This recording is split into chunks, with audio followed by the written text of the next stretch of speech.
Welcome back everyone to the all new Couch Buddies this week without the intro and with a new frame. We look good now, don't we? Oh yes, Of we do. course, I do look good. I do Oh, look good. you Still do. in the aftermath of Portugal winning, the starting match with Hungary, so of the Euro 2020, so 3-0. 3-0. 3-0. Very nice, very Nice. nice. I'm very It feels happy, good. very happy. And we can because of say we're that, still the champions. We're still the champions. we are still the champions, and because of that, I'm actually going to bring a very special game today. But we'll have to wait on that because Blade, you will have to start off today. I will. And let us know which game are you bringing us today. A game with tons, and I mean tons of mold. And I mean a real buttload of mold. We're going Very back nice. to 1975. Ooh. I think that's as furthest back as we've been. Anyways, I don't think we've been that back. Yeah, in the couch, but I think we've been further back in the Portuguese videos. I honestly Okay. think with the participation we've been further back. But this is the oldest game we've talked so far in the Couch Buddies. And it's a game for the ATARI that was released originally on the arcades that's called Steeplechase. Have you played this one? I have not played that game. Okay, this is a Or very... maybe I don't remember it on title based. I mean, I'll have to look at it to see if I know which game we're talking about. But I don't think so. Well, I don't think I played that. It's a really simple game. It's a basic game. We're talking about the game from 75. But it was really cool and really addictive. And I mean, really... wasn't Pong the first commercially released game that was in 76? No. It was earlier, Was I it think. 74? And Pong was the game that actually was participation sent to the Portuguese videos. And whoever sent know. it actually had those original machines that could play them with those dials. It was so cool. If Oh, you yeah, ever yeah, played in one my- of those, it was so cool. My friend that is the owner of the Krakow Electronics Museum, he has one of those in exposition there, and you can play it with the It's dials so also. cool. It's really It cool is, to it play is. with those dials. I mean, it looks weird, and the first time you look at It's it, simple. it really feels weird, but it's cool. It really is. It's simple. Yeah. It's simple. No, but back to the game, Steeplechase. This was a horse racing game with obstacles. It had nothing more to it. If you played it on the arcade is rather simple. It was slightly larger than the normal arcades. You could play this with up to 6 players, and it had an insane amount of buttons for you to press. And I mean an insane amount. It was one button.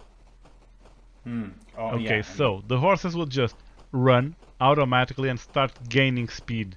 Then you'd have obstacles to jump over, and you just have to hit the colored button of your horse to jump over it. And this was it. Okay. And you had an end point, and it would get harder and harder. Oh, But this this was. Yeah, I remember about it now. This was a game that was part of the 2600, the Atari 2600. Yeah, exactly. Launch games, right? Yeah, this was one of the first games I actually Yeah. touched in a 2600. It was really, God. and I mean really addictive, and it's stupidly simple. And you know what? How I remember this game, because it hadn't popped into my mind for years, and I mean years. And I just got the Evercade recently, like half a year ago, maybe more. That's recently. And the game is there. I spent hours playing this on the Evercade. I look at this awesome. game and you know what I remember? Circus Charlie. I Oh, just it was so fun. immediately go for Circus Charlie. I mean, obviously Yeah. it's not exactly this. Well, maybe it's jumping on an obstacle course, anyways. It's much more recent. But, Circus Charlie is much more of course it is. I mean, Circus Charlie is already on the 8-bit era, so Yeah, I played it on the much, NES. much We more talked about recent it than this already. one. Yeah, we did. But I look at it and it just, I remember something like that. It's crazy to look at such stupidly simple games and remember how addictive, and I mean how stupidly addictive these were, even more with friends. And even today, Yeah. when I picked it up on the Evercade, I mean, the first time I just, wow, I have to remember it, and I was like an hour playing this. It was so cool. it was a selling point for the Atari 2600. It Also, was. the fact that you could have the 4 controllers and It was so awesome. it was just Seriously. such, you know, it was the beginning of such an era of you know, video games and stuff Yeah. like that. So yeah, I mean, kudos to the Atari 2600. And I remember that other game, hide and seek, hide and peek, something like that. Yeah. That was brought Peek also. and seek or peek and sneak. Peek and seek, something like that. I don't yeah. remember the exact name, but it was cool. You had to hide and seek in a house, and you could go Yeah. outside and hide behind the house. It was so cool. Yeah, And at the least it audio was wasn't so good. Not. Yeah, I mean, yeah, it was great. I mean, it wasn't as good as the ET game, but you know, more on that later on any other episode. Yeah. And if you Couches think up, about couches the ET game for the Atari, just watch the Netflix documentary about Oh, the yeah, I did. excavation looking for it. I did. It's quite I a nice did, yeah. documentary, actually. It is indeed. To think So- the game actually ended in a landfill. I think yeah. we should leave the 70s. I mean, Yeah. none of us was born in the 70s. We usually talk about games that came out, you know, when we were born, Or or after. at least, you know, after we were born, or at least close to that date. But I don't think we ever went as back as 76. Not But in the buddies, no. I'm actually going to go a little bit further, and you know, as I was saying, in the aftermath of Portugal winning, you know, against Hungary and starting off our exhibition in Euro 2020 with the right foot, I have to talk about one of those, you know, absolute classics of the genre, or at least of the sports genre. And in this case, it was definitely a landmark in the genre that I'm going to bring up. So what am I going to talk about? FIFA Road to World Cup 98 from 1997 for MS-DOS, and this was developed and published by EA So Sports. cool. I mean, this is a game that was full of unique things that we really have to bring them up, because it's just beautiful how a game could be so innovative, and really comes to show how the mid and the late 90s were so important in the development of new titles, and also using new technologies to bring the best experience to us, and not only just the experience of the graphics, but also the experience of the sound and the music, which was something that we've been used to since, you know, a long time, especially on the Amiga times and so on. But, you know, this was the first FIFA game to have a full campaign of the FIFA World Cup 1998 that, if you all remember, it was held in France. It included all the national teams. In fact, there were 172 teams that participated in this competition to secure a first row seat in the world-renowned sports event.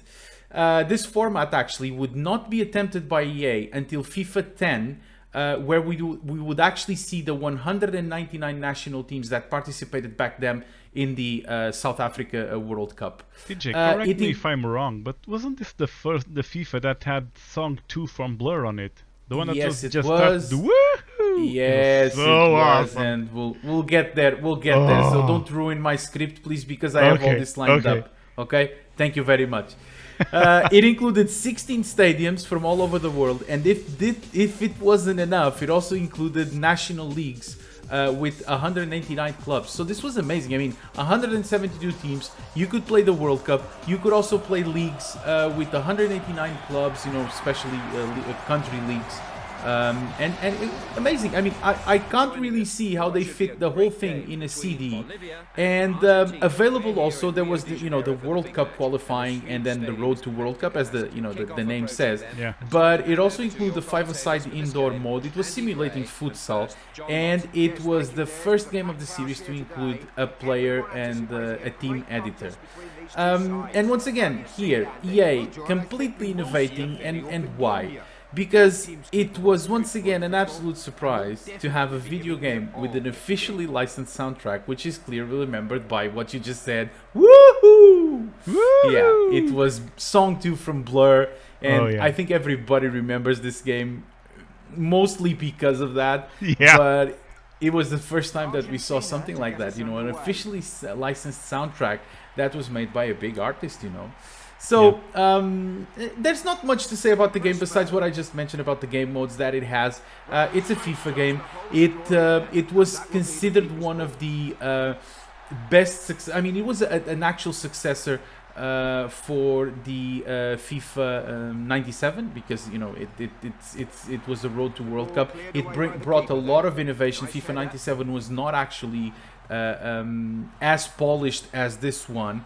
And some curiosities about it. It was actually the second FIFA game to be fully in 3D specifically for the 32-bit generation, so the first being FIFA 97 in the year before. And FIFA 98 also marked the gaming history books by being the last FIFA game released for the Mega Drive, the Sega Saturn and the Super Nintendo Entertainment System. So these consoles were already, you know, past due their experiences, and obviously we had the 32-bit in, so these consoles were already very cheap, if being sold at least. And you know, the game market was actually, you know, abandoning these platforms. Another curiosity is, you know, talking about the FIFA games, and so I just wanted to say how, I mean, I'm here with my scarf for Portugal and stuff like that, but you know, you remember how did we do in the in the World Cup 98? You remember how was the campaign of Portugal? Not really, no. Well, because it didn't exist, we didn't qualify, and it was full of peculiar events. Yeah, it does, but it was full of peculiar events. But actually, the most important one did not actually happen during the World Cup. Obviously, we didn't qualify, but actually happened on the 6th of September of '97, which happened in the Berlin's Olympic Stadium, where after being ahead with a wonderful goal from Pedro Barbosa, we ended up drawing the game with Germany, and thus we failed to qualify behind Germany and Ukraine for that year. It was a really, really bad situation. Figo was being replaced by Sergio Conceição. He was actually going out of the field, and he was just, you know, thanking the audience and the fans that were there in the stadium. And then he gets the second yellow card for taking too long to leave the field, and this caused a massive hit on Portugal. You know, besides the poor results during the qualifying stages, and we ended up, you know, the rest it was a big commotion, and the rest is story, and we already know about it. Portugal unfortunately didn't do very well, but we know that the times have changed because we are still European champions, and we started off very well on this Euro 2020, so let's see how it happens. So, Blade, enough about the sadnesses of Portugal during qualifyings for Euros or for World Cups. What's the next game you're going to talk about? I'm still getting this out of the system once again. Woohoo! It was so cool. What a great song. But we need to be careful because we don't want to be taking a copyright strike. Let's dial this down a bit. Woohoo. Sure. Woohoo. Bring it up. Woohoo. Better? Yes. So, woohoo. You can go like boohoo. Yes. Sounds sadder. Okay, so let's talk about another moldy game, and let's go straight to 1986 to the NES and talk about a classic. I'm betting you played this one. A game called Adventure Island. Of course, who didn't, right? Everyone played this. It's like that game that, you know, it's like having a PlayStation and have not played, like, you know, Crash Bandicoot, for example. Yeah, you know, it's the same thing. Yeah, like that. Or having a Nintendo and having played Super Mario, any of it. Talking about Crash Bandicoot. Yeah. And you remember Adventure Island? I do remember. I can't say I remember the soundtrack that well, but Crash Bandicoot was on my mind.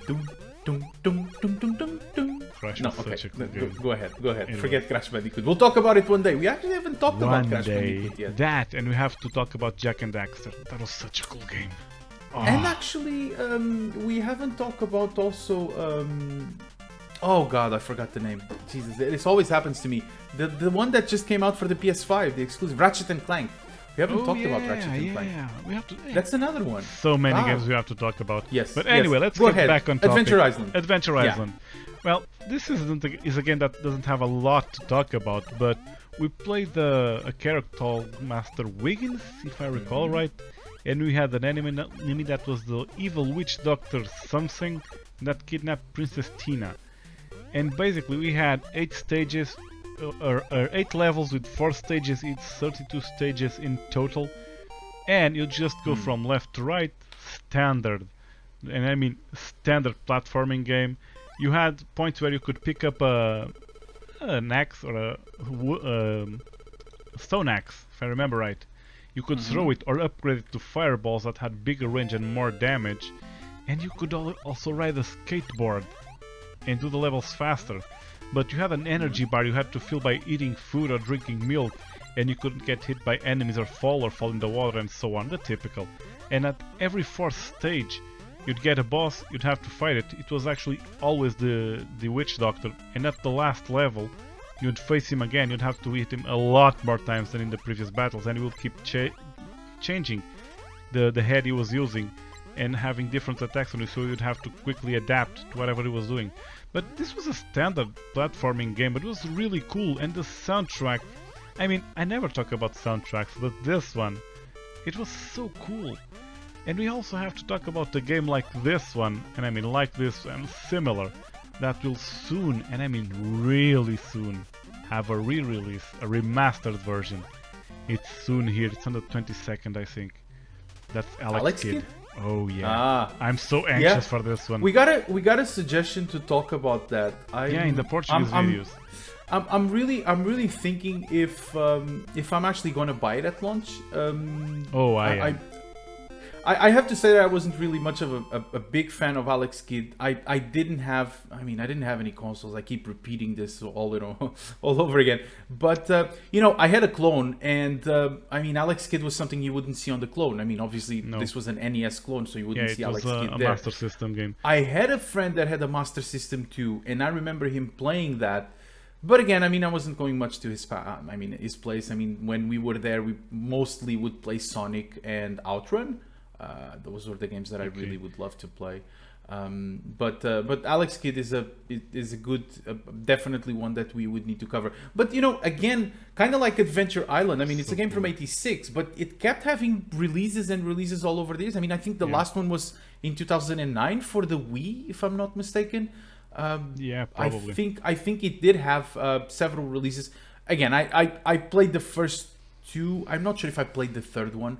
But I would say that I didn't really follow the franchise that much, but definitely the first one is a classic and everybody played that, so cool. It's a mandatory one, and I guess people will have to try it once again. It's still fun, it's still very playable, still very enjoyable. It did really age well. It's kind of like Super Mario. It's what I remember about that Alex aged Kidd? really well. That and then the Dunkin' Po. You playing the rock paper scissors. Leave Alex Kidd for a next for another episode. time. I will. You know what time it is? Do you know what time it is? It's time for us to make a jingle for this time. Air freshener. It's the air freshener moment. Okay, fine. I got the melody. I promise that I'm going to make a jingle for this. So weak. Yeah. No, it needs to be with some echo. The air freshener moment. Something like that. So, what are we bringing today on the air freshener moment? This was a game that was available on the Game Pass. It's not anymore, unfortunately.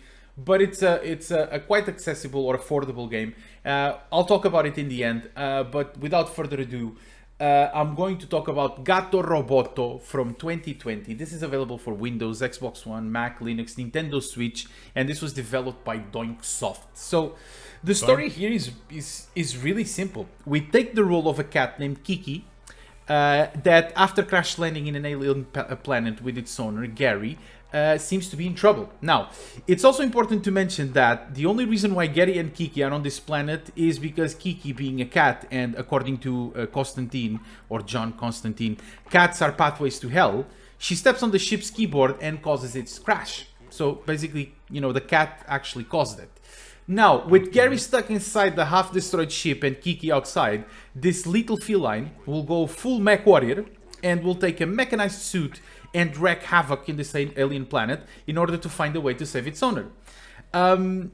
Interesting story. A cat that destroys stuff and makes people go into trouble or get into trouble. I know exactly the feeling. I have 3 cats, so I know That's how a normal cat behavior. So, what is this game like? It's a 2D Metroidvania that I have to say that it's surprisingly good. but it is also very challenging. I'm currently stuck in it, I have to tell you. So I'm not really going to spoil that much, so no worries. The backstory is exactly what it is. The thing that surprised me is that it's a pixel art game. It's fully in black and white, but it's very, very addictive. It's a really good platformer, and I really ended up playing it more than I was expecting that I would. It's very well designed. It has great mechanics and responsiveness. And as for the gameplay and how you do it, so you have Kiki, and you can switch her between being inside the mech, where she has weapons, develop upgrades along the game, and you can get double jumps. You can shoot with it. But you can also switch to the cat form, which she will lose all these, like, let's say, abilities or not superpowers, but abilities inside the mech, and can be killed with one hit. The map is like, it's a platformer with some puzzles where you have to use the mech to go through some sections, then you have to get out of it to, as a cat, be able to squeeze in really tight spaces, and then be able to progress on the adventure. It has some really difficult parts. I mean, especially, like those pixel perfect jumps where you have stuff coming out of the walls on one side and trying to kill you and so on. It's a really, really interesting game. As I said, I wasn't expecting it that would be this fun, and it's a €5 game. So if you really want to try it, you can get it on Steam, you can get it on Microsoft Store. It's available on several platforms. I was actually discussing about this game with Vinny from Nerd Picnic a few days ago. And I'm not sure if he actually finished the game or not, but it's a really, really nice one.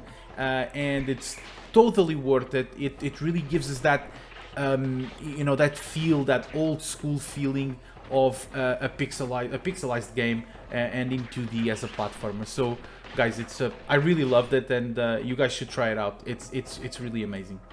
I guess you didn't try it, a right? while back and haven't tried it yet. I really have to. I grabbed it on Game Pass. I mean, when it was available there, I just installed it. It's a 400 megabyte game, so you can't really expect that. It's actually quite long for the size that it has, but graphically, I mean, it's not like you're gonna get like 1080p graphics or something like that. I mean, it's just pixelized, full black and white, but it's amazing. The dialogues in that very characteristic NES style, scrolling down and so on. Really, really amazing. I think it's really worth it for the €5 that it's worth anyways. Yeah. But I guess that this is also the end, right? Like the Doors said, this is the end. My only friend, the end. Yeah, guys. Keep the beat there. You missed the exact moment. No, I didn't miss the exact moment, but there's a delay between me and you, so Oh yeah, right. Yeah. Excuses. Unfortunately, all is well when it ends well, as the things they usually say. But as all good things will have to come to an end, so will this couch episode end today. And you guys already know what we need you to do. Leave a like if you like, leave a dislike if you didn't like, and subscribe our channel. It really helps us. We've been really, really enjoying the last engagement that we have with you guys, the comments that you've been leaving us. Keep doing that. It really helps us to know a little bit more of what you guys intend for us to do in the channel and bring you up some really nice content. For those that are watching that are Portuguese, guys, don't forget we have very tough matches coming up with France and then with Germany. So let's keep rooting for our team. If you're not Portuguese, then if your team is playing in the European Championship, then all the luck, may the best win. And guys, you already know how it is, so thank you very much and game on. See everyone next week. Game on, everyone.